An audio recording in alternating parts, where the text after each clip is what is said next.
Hello, my name is Rich Howard, owner of Architectural Builder Supply, and this video is to bring you a closer look at the Ultra Hardware 44705 turn knob interior push button combination lock.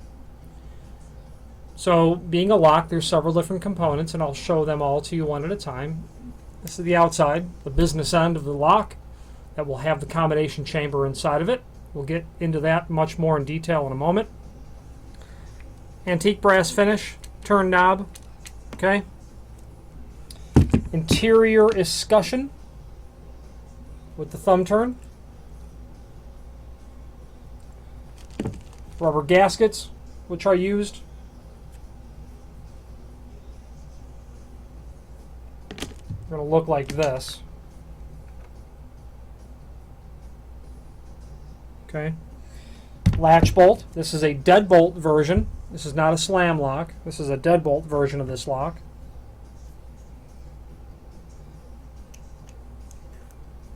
Okay.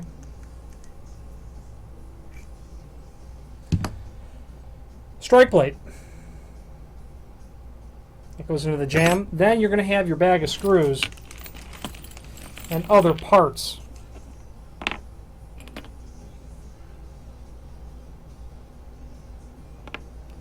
You're going to have the bolts that will go through the interior escutcheon all the way through to the exterior. That'll hold it all together. Breakaway style, as you can see, for different door thicknesses. You're going to have a couple of different tail pieces.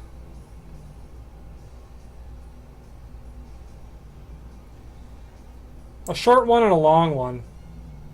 The long one is probably the one you're going to use because that's 4 doors from 1 9/16 to 2 inch thick, or 2 1/8 inch thick. Short one would be for like an 1 3/8 door. Okay. Then you're going to have 4 screws. They're all going to look like this. Just number 8 combination wood metal thread screws to hold the latch bolt on and the strike plate on. You're going to have a little pair of tweezers, and I'll show you what those are for in a moment. Okay. Below this link, there is a video to the instructions.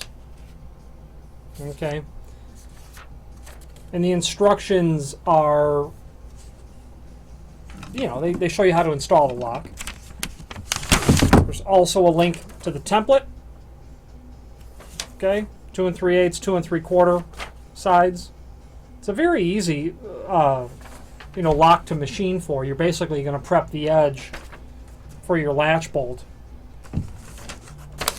Drill your 1 9/16 diameter hole through the door, and then your other 2 holes for the through bolt feature. If you have any questions on that, feel free to reach out, but it's just, quite frankly, that simple. This lock set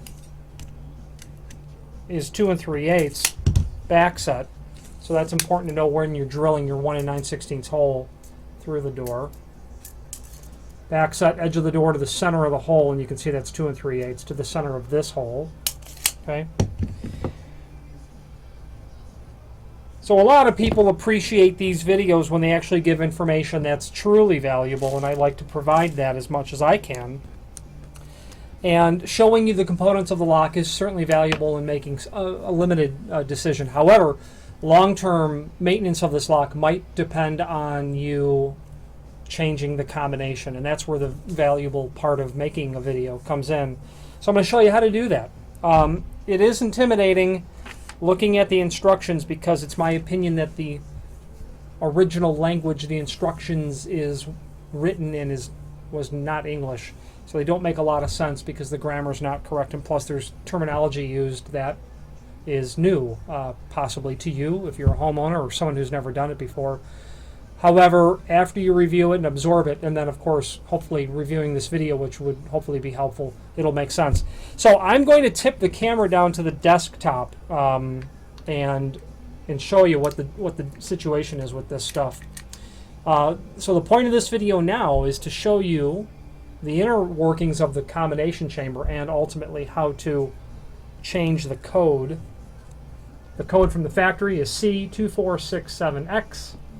Doesn't really matter, but we're going to leave that on the desktop. I'm going to tilt the camera down now. Here we go. Okay, there are instructions on how to change the combination. It says multiple times, we recommend that you use a licensed locksmith. If you must do it yourself, please read all of the steps below.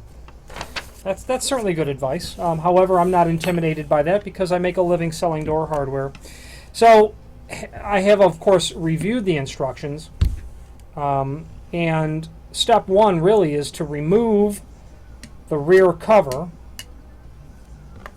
There are 2 red screws. I think their instructions call them blue, but they're red on this lock.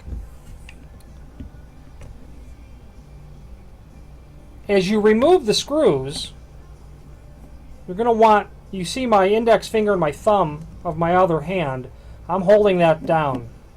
I don't want to get surprised by things popping out. I'm not going to remove my pressure on holding this down as I remove the 2 screws. It's just common sense after you've played with enough locks that you're going to do that. And sure enough, the first time I did this, I found that this plate was spring-loaded. And having never, well, the first time I had seen it, I didn't know what to expect. But you get a little surprised when you remove this. This plate is full of springs. Now, they're seated into the plate, and I don't believe that they're going to fall out. However, you don't want to jar this. You don't want to go messing with it. You don't want to touch it. You just want to leave it alone. There's, 14 springs on here. So we're going to set that aside very gingerly, not to disturb anything. Now, the instructions, and you might want to look at those as we're going through this, feature, I want to get the terminology right, the wafers. You can see that there are, inside of these holes, 14 of these holes, 7 rows, 2 columns. Inside of there are what they're calling wafers. I want the camera to focus on that a little bit. There we go. You can see in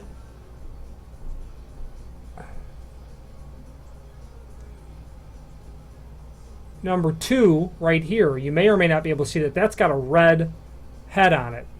Number 1 above it is blue. It's very important.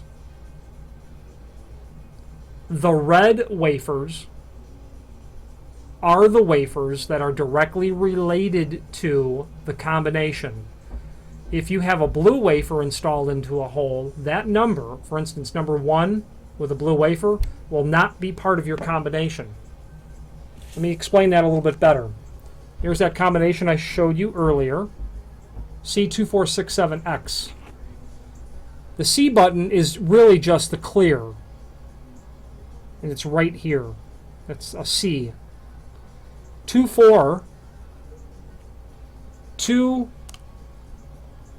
and 4 have red wafers on them. 6, 7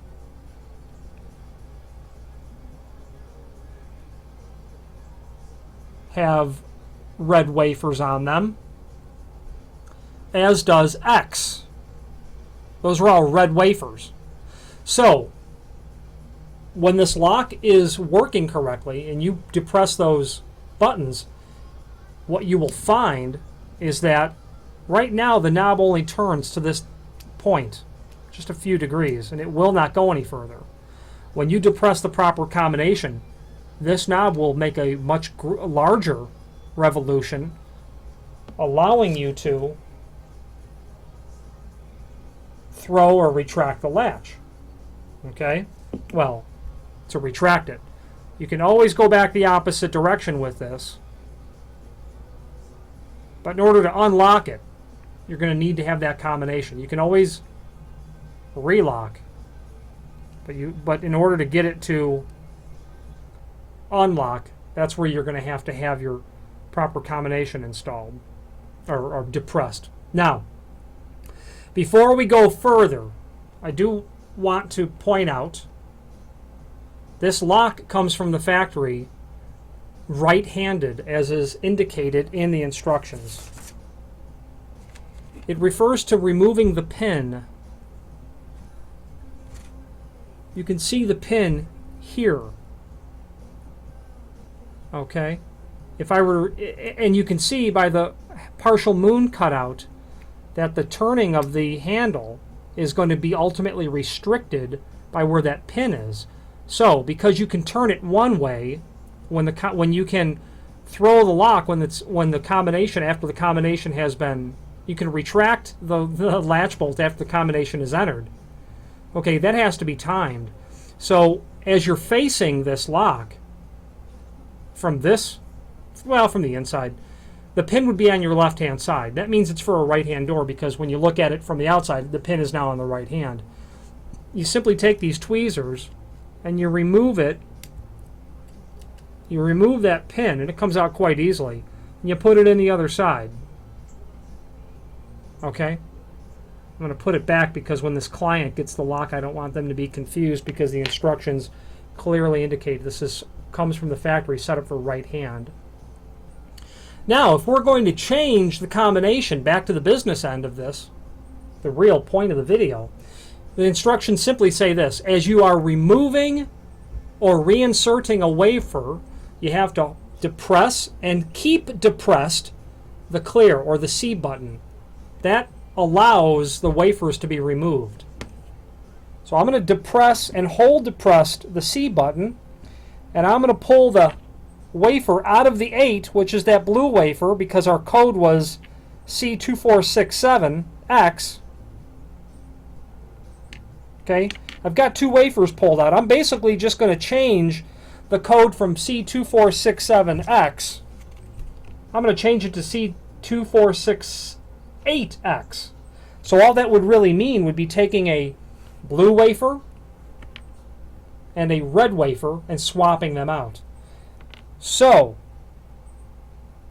since we're going to change the 7 to an 8, and I'm going to indicate that right here, right now,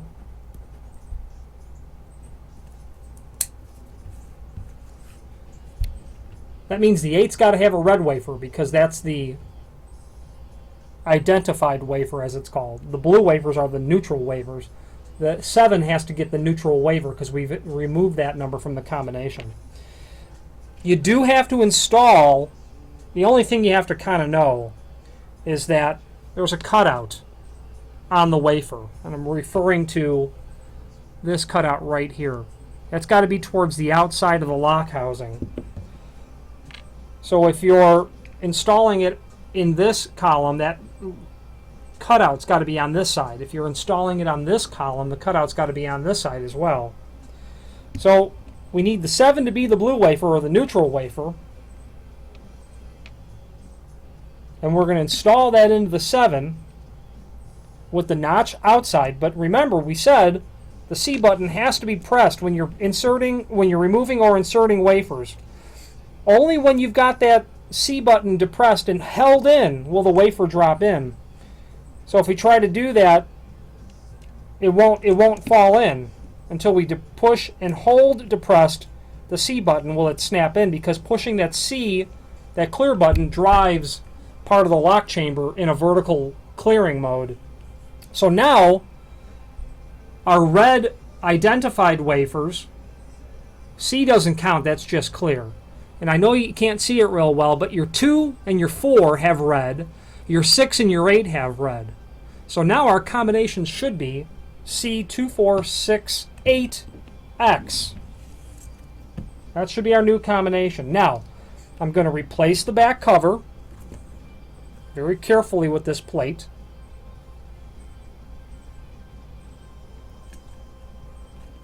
I'm going to drop my 2 red screws back into their holes. Just hold them there.